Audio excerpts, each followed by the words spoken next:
Hello बच्चों, क्या तुम भी हो परेशान गैसेस के उन नियमों से जो करते हैं आपको कंफ्यूज? तो मैं हूँ रेणुका, आपकी chemistry tutor on Bhushan science which is more than just a class. इस वीडियो में बच्चों मैं आपके उन डाउट्स को करूंगी क्लियर जो जुड़े हुए हैं लॉज ऑफ गैसेस से, यानी गैसेस से जुड़े हुए नियमों के बारे में इस वीडियो में मैं आपको बताने वाली हूँ। ये टॉपिक है आपके स्टेट्स ऑफ मैटर का और बहुत ही इंपॉर्टेंट टॉपिक है क्योंकि क्वेश्चन आते हैं। तो समझिएगा कौन से हैं वो नियम जो गैसेस से जुड़े हैं।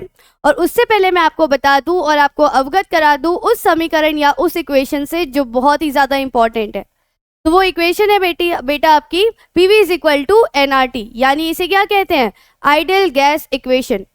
मतलब जो भी गैस आपकी उत्कृष्ट गैस होगी, जैसे कि अगर आप बात करते हो ना किसी बच्चे की जो टॉपर होता है क्लास में, क्या रूल है टॉपर होने की, क्या एलिजिबिलिटी क्राइटेरिया है कि वो सारे सब्जेक्ट में टॉप करेगा या सारे सब्जेक्ट में सबसे ज़्यादा रैंक या सबसे ज़्यादा मार्क्स उसी के होंगे, है ना। तो आइडियल गैस इक्वेशन का भी मतलब यही है, जो गैस इन नियम को फॉलो कर लेती है। इन नियम मतलब इस नियम में क्या है कि जो आपका प्रेशर है, वॉल्यूम है, उन दोनों का अगर मैं गुणा कर दूं तो वो किसके बराबर आने चाहिए? मोलों की संख्या के, गैस कांस्टेंट यानी गैस स्थिरांक के गुणा के और साथ में तापमान के गुणा के। तो इस वीडियो में मैं आपको यही बताऊंगी कि PV is equal to NRT कौन से नियम को फॉलो करता है और कौन सी आपकी गैस है जो उत्कृष्ट बन सकती है। तो समझिएगा यहाँ पर बेटा जो आपका P है दैट इज प्रेशर, प्रेशर यानी कि दाब, V आपका वॉल्यूम यानी आयतन, N है आपकी मोलों की संख्या यानी नंबर ऑफ मोल्स, R है आपका गैस कांस्टेंट और T है आपका टेम्परेचर यानी कि तापमान। तो सबसे पहला नियम जो होता है किसी गैस के लिए वो है उसको पहले गुजरना होगा बॉयल्स लॉ से, यानी कि जब आपकी gas PV is equal to NRT के नियम में बॉयल्स के नियम को फॉलो करती है, मतलब तभी वो उत्कृष्ट गैस हो सकती है। यानी ऐसी गैस जिसमें जब हम तापमान और मोलों की संख्या को बेटा स्थिर कर दे तो वो गैस कैसे होनी चाहिए? यहाँ पर देखिएगा इक्वेशन के हिसाब से नंबर ऑफ मोल स्थिर कर दिए, टेम्परेचर यानी तापमान स्थिर कर दिया, R भी अगर स्थिर है क्योंकि ये तो स्थिरांक ही है, तो ये क्या कहेगा? तो ये कहता है कि प्रेशर जो है वो इन्वर्सली प्रोपोर्शनल हो जाएगा वॉल्यूम के, यानी कि दाब आपके व्यतक्रमानुपाती होगा आयतन के। तो अगर कोई उत्कृष्ट गैस है तो उसे इस नियम को फॉलो करना पड़ेगा कि उसके मोलों की संख्या और तापमान अगर स्थिर हो जाए तो दाब और उसका आयतन आपस में व्यतक्रमानुपाती होंगे। और यही से फॉर्मूला बच्चों आपका आता है P1V1 is equal to P2V2 का। ठीक है, फिर आते हैं अगले नियम पर, दैट इज चार्ल्स लॉ। क्या कहता है चार्ल्स का नियम? जब आपकी उत्कृष्ट गैस में दाब और नंबर ऑफ मोलों की संख्या यानी कि नंबर ऑफ मोल स्थिर कर दिए जाए, तो यानी जब दाब और मोल स्थिर हो, जब प्रेशर और नंबर ऑफ मोल्स कांस्टेंट हो, तब आपकी गैस उस नियम को फॉलो करनी चाहिए। वो नियम कौन सा होगा?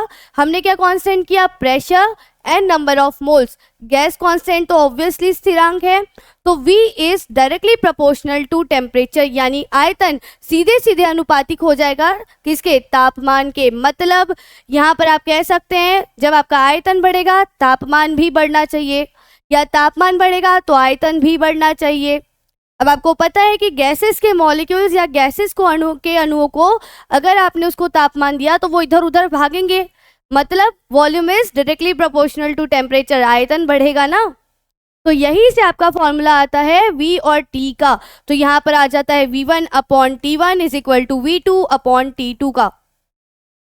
ठीक है, फिर आते हैं अगले पे। एक ध्यान रखिएगा, इसका पिछला जो नियम था बॉयल्स का, उसमें क्या हो जाएगा? जब आपका दाब बढ़ेगा तो आयतन कम होगा, क्योंकि क्या है? व्यतक्रमानुपाती है, अपोजिट है। एक बढ़ेगा तो दूसरा कम, दूसरा बढ़ेगा तो पहला कम। ठीक है, दूसरा नियम आप समझ चुके हो चार्ल्स का। फिर आते हैं अगले पे जिसे जानते हैं एवोगैड्रोस लॉ के नाम से। अब एवोगैड्रो का नियम क्या कहता है? बहुत ही फेमस साइंटिस्ट थे, नंबर ऑफ मोल्स ही उन्हीं के हिसाब से है। तो एवोगैड्रोस लॉ ये कहता है बेटा, जब प्रेशर और टेम्परेचर कांस्टेंट हो, यानी जब दाब और तापमान दोनों को अगर आपने स्थिर कर दिया, तो रेणुका मैम अगर जो आपके पास गैस है कोई भी हो, हाइड्रोजन, हीलियम, लिथियम, जो भी, मतलब हाइड्रोजन, हीलियम और नियॉन की अगर मैं बात करूं, तो वो जो गैसेस है वो भी इसी नियम को क्या करनी चाहिए? फॉलो करनी चाहिए। मतलब क्या कांस्टेंट किया? प्रेशर और टेम्परेचर को। तो volume is directly proportional to number of moles. जैसे जैसे नंबर ऑफ मोल्स बढ़ाओगी मैम, वैसे वैसे आयतन भी बढ़ेगा उस गैस का।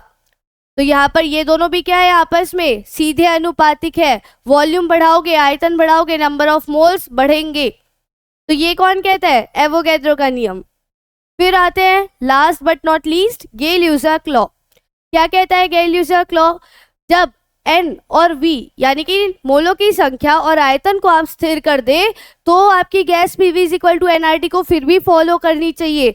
अब मैं यहाँ डायरेक्टली लिख रही हूँ P is directly proportional to T, यानी जो गैस है उसका द्रव्यमान जो होगा उसके ऊपर जितना प्रेशर लग रहा है और जितना तापमान उस पर आपने दिया है वो क्या होना चाहिए, सीधे अनुपातिक होना चाहिए। किसके, टेम्परेचर के, क्योंकि इक्वल टू आ जाएगा, है ना, सीधे अनुपातिक हो जाएगा जब ये सारे कांस्टेंट हो जाएंगे।